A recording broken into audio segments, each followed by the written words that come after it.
आज की बात अब हर शाम सोमवार से शुक्रवार 8:30 बजे से। आज सुबह की सबसे बड़ी खबर आपको बता दें, अमेरिका और ईरान में महीनों से चली आ रही जंग औपचारिक तौर पर आखिरकार खत्म हो गई है। अमेरिका के राष्ट्रपति डोनाल्ड ट्रंप और ईरान के राष्ट्रपति मसूद पेज़ेश्कियान ने दोनों के बीच अब समझौते के एमओयू पर हस्ताक्षर कर दिए। भारतीय समय के मुताबिक आज सुबह 5 बजे दोनों नेताओं ने दस्तखत के साथ ही ये समझौता अब जो सिग्नेचर हुआ उसे लागू कर दिया गया है।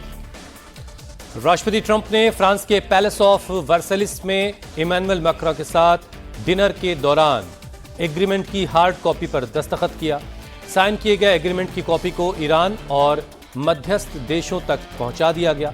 इस बीच ईरान ने भी एक तस्वीर जारी की जिसमें वहां के राष्ट्रपति डॉक्टर पेज़ेश्कियान समझौते पर दस्तखत करते हुए दिखाई दे रहे हैं। इससे पहले रविवार को अमेरिकी उपराष्ट्रपति जेडी वेंस और ईरान के मुख्य वार्ताकार मोहम्मद बाकर गालिबाफ ने एमओयू पर इलेक्ट्रॉनिक तरीके से साइन कर दिया था। पहले दस्तखत की सेरेमनी कल यानी 19 जून को स्विट्जरलैंड में होनी थी, लेकिन उससे पहले ही बहुत आश्चर्यजनक तरीके से फ्रांस में ट्रंप ने यह डील साइन कर दी है, तो तेहरान में पेज़ेश्कियान ने डील पर दस्तखत कर दी। इस डील के बाद अब दुनिया भर की निगाहें हॉर्मुज पर हैं। इस डील में साफ साफ कहा गया है कि हॉर्मुज से बिना टोल टैक्स लिए कारोबारी जहाज़ों को आने जाने की इजाज़त होगी। अमेरिका समंदर से नाकेबंदी हटाएगा। ईरान हॉर्मुज में से उन माइंस को क्लियर करेगा जो उस युद्ध के दौरान वहां बिछाई गई थी। इस डील में यह भी साफ लिखा गया है कि सभी मोर्चों पर जंग खत्म होगी। अमेरिका और उसके एलाइज लेबनान के मोर्चे पर जंग खत्म करेंगे। और सबसे बड़ी डील जो ईरान के पक्ष में जाती दिख रही है वो यह है कि $300 बिलियन का फंड अमेरिका और उसके सहयोगी मतलब खाड़ी देश युद्ध के दौरान ईरान में हुए नुकसान की भरपाई के लिए फंड देंगे, जिससे ईरान में दोबारा निर्माण की प्रक्रिया को शुरू किया जा सकेगा। तो ये वो साइनिंग सेरेमनी की तस्वीरें आप देख रहे हैं। चूंकि G7 समिट चल रहा है, ऐसे में अमेरिकी राष्ट्रपति फ्रांस में मौजूद हैं और उसी दौरान उन्होंने इस हस्ताक्षर सेरेमनी के दौरान इस अग्रीमेंट पर सिग्नेचर किए। तो वहीं ईरान के राष्ट्रपति ने ईरान में इस डॉक्यूमेंट पर हस्ताक्षर किए हैं। अब इस डॉक्यूमेंट की कॉपी दोनों ही देशों के साथ साथ जो मीडिएटर देश हैं उन्हें भी भेजी जाएगी। एमओयू पर साइन करने के बाद ईरान की तरफ से पहला रिएक्शन आया। ईरान की तरफ से कहा गया कि एमओयू पर साइन होते ही इस पर काम शुरू हो चुका है। ईरान ने भरोसा दिया कि हॉर्मुज को जल्द सुरक्षित कर दिया जाएगा ताकि वहां से जहाजों को बगैर किसी परेशानी, बगैर किसी रोक-टोक के उनकी आवाजाही हो सके। साथ ही ईरान ने यह भी भरोसा दिया कि वो जल्द से जल्द समझौते की शर्तों को पूरा करेगा।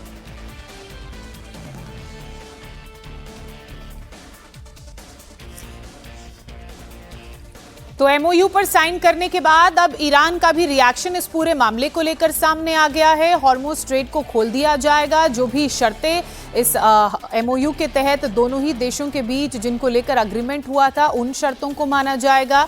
और अब सभी मोर्चे पर युद्ध खत्म हो चुका है। दूसरा 60 दिन के अंदर अंतिम समझौते पर भी सहमति बन जाएगी। 30 दिन में नेवी की नाकेबंदी हटाएगी। 19 जून को यानी शुक्रवार के दिन स्विट्जरलैंड में या फिर जिनेवा में फाइनल दस्तखत होंगे।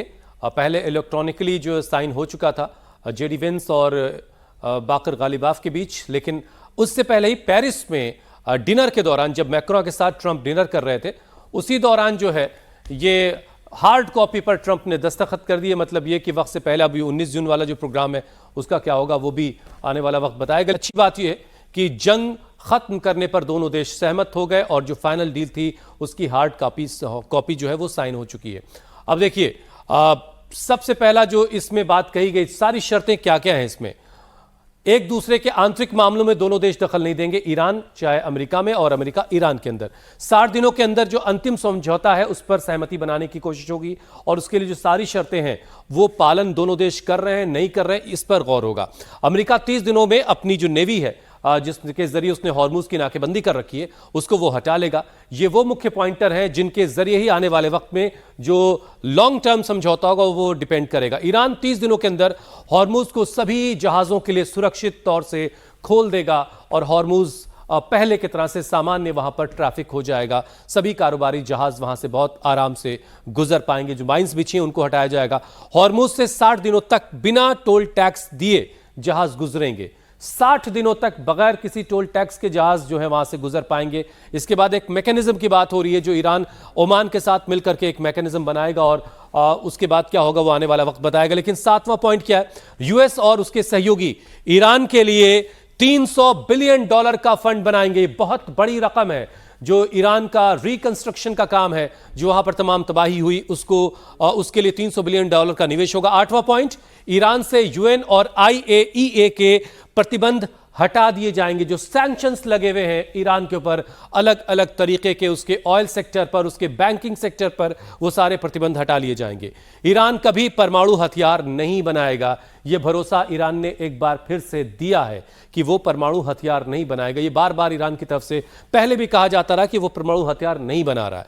अंतिम समझौते तक ईरान परमाणु कार्यक्रम नहीं बदलेगा। जो परमाणु कार्यक्रम की जो मौजूदा स्थिति है उसमें कोई बदलाव 60 दिनों के अंदर नहीं किया जाएगा। 11वां पॉइंट क्या कह रहा है, ईरानी तेल और पेट्रोकेमिकल उत्पादों को अमेरिका छूट दे देगा। यानी जो मैंने जैसे कहा कि जो ऑयल सेक्टर पर तमाम तरह की पाबंदियां लगा रखी है अमेरिका ने, वो पाबंदियां उठा ली जाएंगी। 12वां पॉइंट क्या कह रहा है, ईरान की फ्रीज की गई जो संपत्ति दुनिया भर में है उसे चरणबद्ध तरीके से रिलीज किया जाएगा। कई $बिलियन की संपत्ति दुनिया भर के अलग अलग देशों में ईरान की है, जब पाबंदियां उस पर लगाई गई थी उस वक्त की। और 13वां पॉइंट क्या है, समझौते की निगरानी के लिए एक खास मैकेनिज्म बनाया जाएगा जो आने वाले वक्त में इस लॉन्ग टर्म समझौते का भी की निगरानी करेगा कि दोनों देश अपने अपने समझौते की शर्तों का पालन कर रहे हैं या नहीं कर रहे हैं। 14वां पॉइंट, अंतिम समझौते को यूनाइटेड नेशन सिक्योरिटी काउंसिल से मंजूरी मिलेगी। यानी संयुक्त राष्ट्र से मंजूरी के बाद जो है वो अंतिम समझौता जो है उस पर उसकी साइन होगी और इस तरीके से दुनिया आगे बढ़ती रहेगी और ईरान इस तरीके से मुख्य धारा में आ पाएगा। तो MOU पर साइन होने के बाद जब ट्रंप से यह सवाल किया गया तो उन्होंने क्या कहा वो भी आपको सुनवाते हैं। You signed the deal? You signed? You signed the deal? You signed?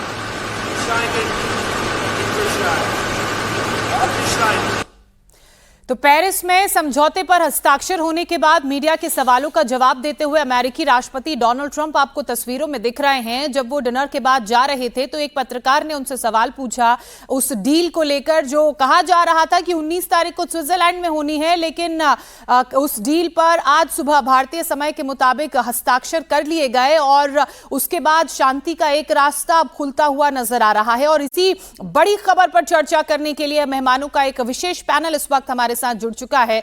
हमारे साथ प्रोफेसर अंशु जोशी हैं, फॉरेन अफेयर एक्सपर्ट हैं आप। इसके अलावा professor Sanjay Bhardwaj, foreign affair expert, हमारे साथ जुड़ चुके हैं और इस पर चर्चा करने के लिए हमारे साथ एक और खास मेहमान इस वक्त हमारे साथ जुड़ चुके हैं। आप तीनों से ही हम चर्चा करेंगे और जानेंगे कि प्रदीप जायसवाल जी भी हमारे साथ जुड़ चुके हैं, इकोनॉमिस्ट हैं, कि अलग अलग देशों की इकोनॉमी पर इस डील का क्या असर पड़ेगा, खासकर भारत पर क्या असर पड़ेगा। लेकिन सबसे पहले अंशु जी, मैं आपसे समझना चाहूंगी, जिस तरह से ये समझौता हुआ ये एक सरप्राइज फैक्टर नहीं था। बहुत टाइम से नेगोशिएशंस चल रही थी, शर्तों को लेकर बातचीत चल रही थी, लेकिन अंततः जिन 12-13 शर्तों पर यह समझौता आकर हुआ है वो कहीं ना कहीं दोनों देशों के लिए शांति के लिहाज से, इकोनॉमी के लिहाज से, फाइनेंस के लिहाज से राहत भरा नजर आ रहा है। निश्चित तौर पर, और पूरे विश्व के लिए यदि अगले 60 दिन तक ये दोनों ही देश जिन 14 सूत्रों के MOU पर अभी हस्ताक्षर हुए हैं और सीज फायर का ये समझौता हम सभी के सामने आ गया है, यदि इस पर अमल करते हैं तो मुझे लगता है कि पूरे विश्व के लिए ये न सिर्फ आज राहत भरी खबर होगी, 60 दिनों तक यदि इसका दोनों देश पालन कर लेते हैं तो आगे चलकर क्षेत्रीय शांति सुरक्षा और वैश्विक शांति सुरक्षा, ऊर्जा सुरक्षा के लिहाज से एक बहुत महत्वपूर्ण कदम आज हमने उठते हुए देखा। और यदि हम देखें तो स्ट्रेट ऑफ हॉर्मूज को अगले 60 दिनों तक निर्बाध रूप से खोल देने की बात ईरान ने कही है। अमेरिका ने भी नेवल ब्लॉकेड को उठाने की बात की है, लेकिन इसमें एक क्लॉज मैंने पढ़ा, उसमें ये मेंशन्ड है ईरान की तरफ से कि 60 दिनों के बाद वो स्ट्रेट ऑफ हॉर्मूज से गुजरने वाले वेसल्स पर अपना टैक्स लगाएगा। तो यहां पर एक थोड़ा एक्सक्लेमेशन मार्क नजर आता है। फिलहाल ये देखना राहत भरा है कि स्ट्रेट ऑफ हॉर्मुज को खोलने की बात हो गई है बिना किसी शर्त के, बिना किसी टोल टैक्स के। वहीं क्षेत्र में किसी प्रकार का ऑल राउंड सीज फायर की बात की गई है, किसी प्रकार का कोई अटैक कोई पार्टी नहीं करेगी। इसमें लेबनान को शामिल कर लिया गया है। अच्छा, ईरान पर से सैंक्शंस उठाने की बात है। ईरान पर जो एक्सपोर्ट सैंक्शंस लगे हुए थे वो उसमें वेवर देने की बात अमेरिका ने की है। तो भारत जैसे देशों के लिए एक अच्छी खबर होगी जो अब ईरान से तेल और गैस ले पाएंगे। इससे न सिर्फ हमारे दूसरे देशों पर ऊर्जा की निर्भरता कम होगी, जो समय है जितना समय रशिया से हम तक तेल और गैस आने में लगता है या दूसरे देशों से हम तक तेल और गैस आने में लगता है, उसका लगभग आधा समय ईरान से सीधे हम तक तेल और गैस आने में लगेगा। तो ये मैं एक उदाहरण दे रही हूं कि इस प्रकार से दूसरे देशों के लिए भी ये सीज फायर एक राहत भरी खबर लेकर के आता हुआ दिख रहा है।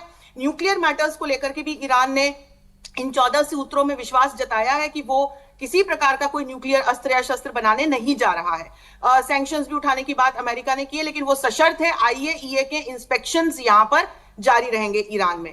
तो ये एक देखें तो युद्ध बंदी के लिहाज से, मैरीटाइम ट्रेड और ऊर्जा सुरक्षा के लिहाज से, न्यूक्लियर मैटर्स के लिहाज से यदि हम देखें और ओवरऑल यदि हम वैश्विक शांति और सुरक्षा की दृष्टि से देखें तो ये जो 14 सूत्र है महत्वपूर्ण है और इसमें और पूरी दुनिया के लिए राहत की खबर है निभाए। और इस दिशा में ट्रंप लंबे वक्त से काम कर रहे थे और आखिरकार इस पर दस्तखत हो गए हैं। और पहले इलेक्ट्रॉनिकली दस्तखत किए गए, अब फाइनली जो है उस पर हार्ड कॉपी पे भी दस्तखत हो चुके हैं। डॉक्टर मसूद पेज़ेश्किन भी इस पर दस्तखत कर चुके हैं। प्रोफेसर संजय भारद्वाज, जरा ये समझाइए, बहुत सारे लोग ये सवाल पूछ रहे हैं, जंग तो बंद होनी थी, जंग बंद हो गई है और समझौते के पर दस्तखत भी हो चुके हैं, लेकिन बहुत सारे लोग इस सवाल का जवाब जानना चाह रहे हैं कि आखिर इस जंग से अमेरिका ने क्या हासिल किया। पूरी दुनिया एक तरह के मुश्किल में फंसी, अब उससे बाहर निकल रही है, हॉर्मुज खुल जाएगा, मैरीटाइम ट्रेड जो है वो एक बार फिर से सुचारू रूप से चल पाएगा। लेकिन ट्रंप ने क्या हासिल किया? ओबामा की डील से ये डील क्या फर्क है इसमें? ट्रंप ने ऐसा क्या खास अचीव किया अमेरिका के लिए इसमें? देखिए, मुझे जो मोटे तौर पे लगता है कि अमेरिका अपनी साख बचाने में लगा हुआ था और उनकी कितनी साख बच पाई है ये बात अभी 60 दिन के बाद और अच्छे तरीके से पता लगेगी।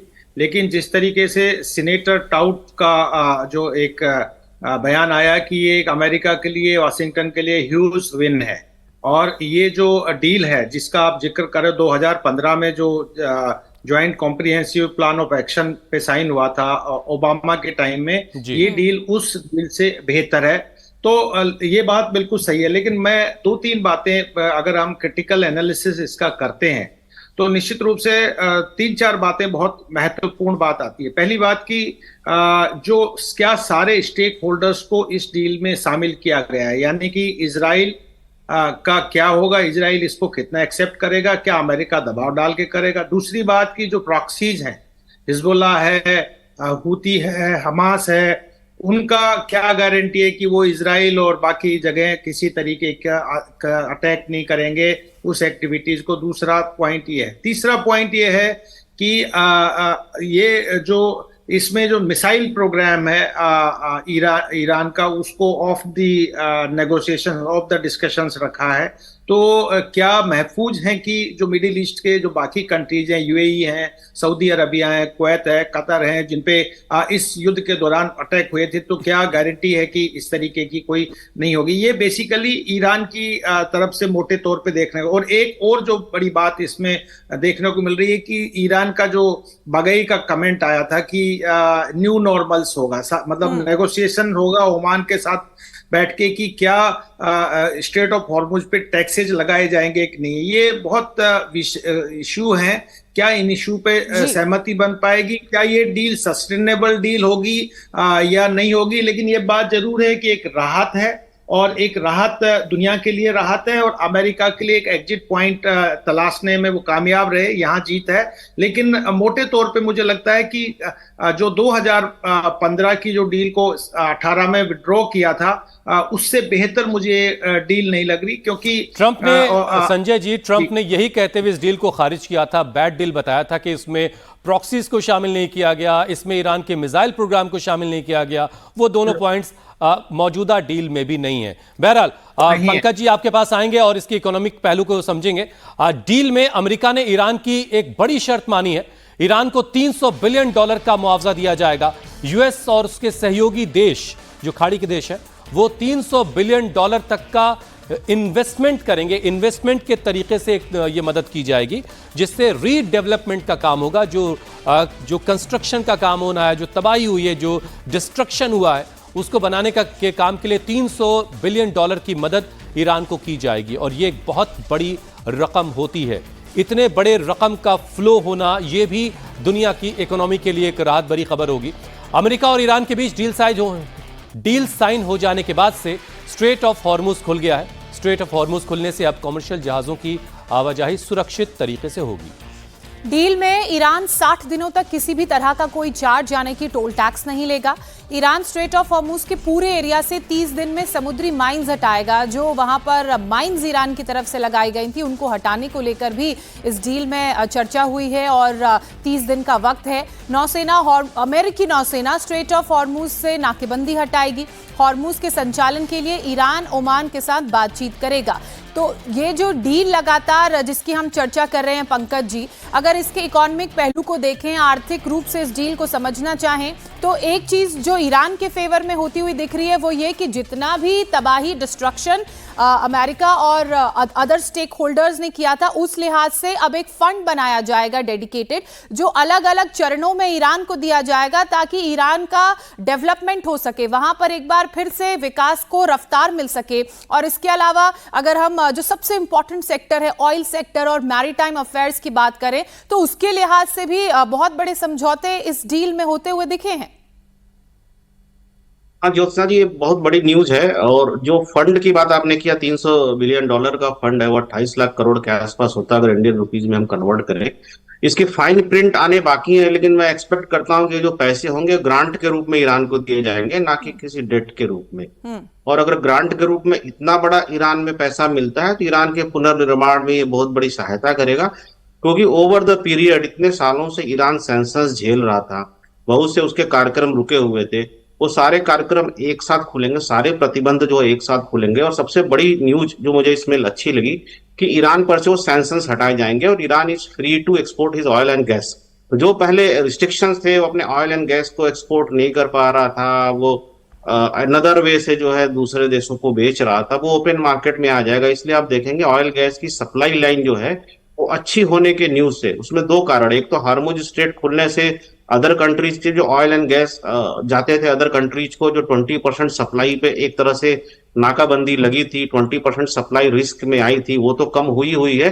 ईरान भी अब free flow of export oil and gas का कर सकता है। तो जो सप्लाई लाइन पे दोहरा असर पड़ा है हॉर्मुज स्ट्रेट और ईरान की सप्लाई बढ़ने से, उससे ओपेक देश पे भी जो है वो अपने ऑयल और गैस को लेकर जो उनका वो कंजर्वेटिव अप्रोच रहता है, उनकी भी सप्लाई जो है बढ़ेगी, उनका भी प्रोडक्शन बढ़ेगा और ये सप्लाई भी दूसरे देशों को बढ़ेगी। तो जब इकोनॉमिक का साधारण सा रूल है, जब भी सप्लाई ईज होती है और डिमांड यथावत रहता है तो प्राइस ड्रॉप होता है। तो पूरे दुनिया में इसका इकोनॉमिक असर देखने को मिलेगा। और आपने देखा होगा कि क्रूड ऑयल के प्राइसेस लगातार, जब से शुभ सूचना आई है कि डील होने वाली है, तब से जो है क्रूड ऑयल के प्राइसेस लगातार गिर रहे हैं।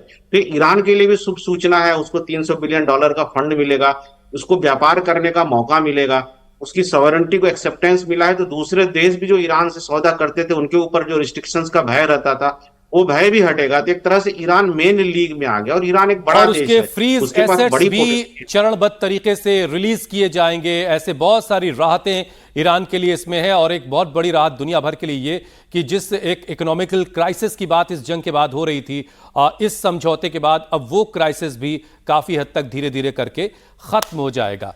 पूरी दुनिया के लिए स्ट्रेट ऑफ हॉर्मुज कितना अहम है यह भी आपको बताते हैं।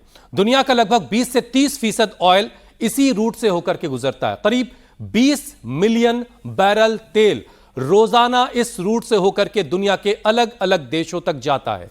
तेल के साथ साथ दुनिया की 20% एलपीजी और एलएनजी गैस की सप्लाई भी इसी रूट से हो रही है।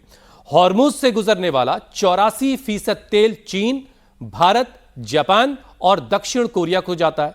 चीन अपना 90% ईरानी तेल इसी रास्ते से हासिल करता है। ईरान का अपना तेल निर्यात भी इसी रूट पर निर्भर करता है। मतलब यह कि इस रास्ते पर अगर जंग के बादल मंडराते रहे तो खुद ईरान भी इसकी वजह से मुश्किल में रहा।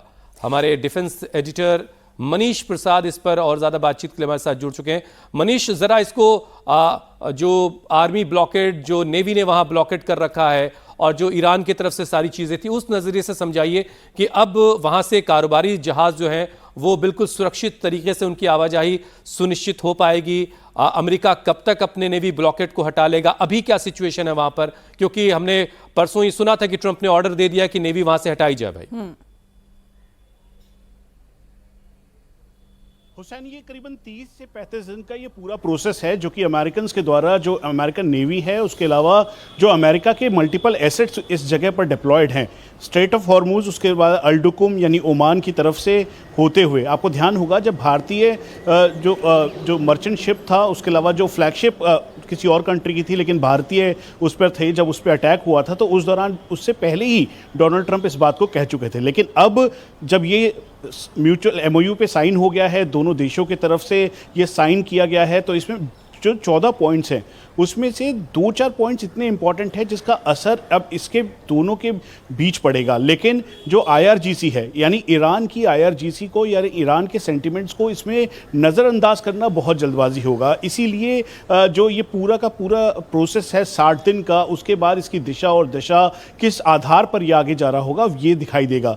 हालांकि अमेरिकन जो सोर्सेज हैं उनके मुताबिक कि अमेरिकन नेवी को करीबन 30 से 35 दिन का वक्त लगेगा यहाँ से सबको सैनिटाइज करते हुए इस पूरे एरिया को वैकेंट करने के लिए। लेकिन उससे पहले वेट एंड वॉच की स्थिति होगी कि ईरान अपने जो माइंस हैं, जो खास तौर पे उसने ब्लॉकेट लगा रखा था स्ट्रेट ऑफ हॉर्मुज पे, जिसका इम्पैक्ट मतलब ओमान तक था, उन सभी एरियाज को वो बिल्कुल क्लियर आउट करे और क्लियर आउट करते हुए जो उन्होंने अलग अलग जगहों पर मल्टीपल डिप्लॉयमेंट कर रखा है वेपन्स का, मिसाइल्स का, उन सबको वहाँ से हटाए।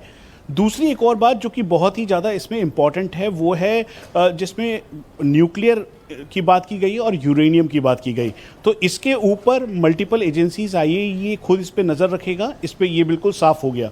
लेकिन अगर आप पूरे पर्सपेक्टिव के तौर पर देखें तो यहाँ पर जो बाकी के स्टेक होल्डर्स हैं उनकी भूमिका, जैसा भी एक्सपर्ट भी बता रहे थे, उसके ऊपर एक बहुत बड़ा अभी भी प्रश्न चिन्ह कायम है। क्योंकि ईरान के साथ जो थे उनकी भूमिका क्या होगी और उसके साथ साथ अमेरिका के साथ जो इजराइल वो इस को किस तरीके से आगे देखता है, और पाकिस्तान जो साइलेंट फीचर के तौर पर यहाँ पर मौजूद है उसकी आगे भूमिका क्या होगी। तो ये एक इंटरनेशनल पर्सपेक्टिव है जिसके आधार पर सब देखा जा रहा है। मनीष, बिल्कुल ठीक आप कह रहे हैं, और जैसे जैसे वक्त बीतेगा उसके बाद पिक्चर क्लियर होगी। अगर ये जिस तरह से समझौता हुआ है आगे उसी दिशा में चलता है तो पूरे विश्व के लिए बहुत अच्छा रहेगा। लेकिन ये देखना होगा, क्योंकि इजराइल की तरफ से इस समझौते को लेकर नाराजगी जताई थी। इजराइल ने कहा था कि वो लेबनान का, वो वहां पर जहां उनकी सेना की डिप्लॉयमेंट है उस एरिया को नहीं छोड़ेंगे। तो अब देखना यह है कि स्टेक होल्डर्स को कैसे मनाया जाता है। वहीं दूसरी तरफ हिजबुल्लाह, हूती, इनको किस तरह से ये पूरा मैसेज और डील के लिहाज से चीजों को कन्वे किया जाता है। बहुत शुक्रिया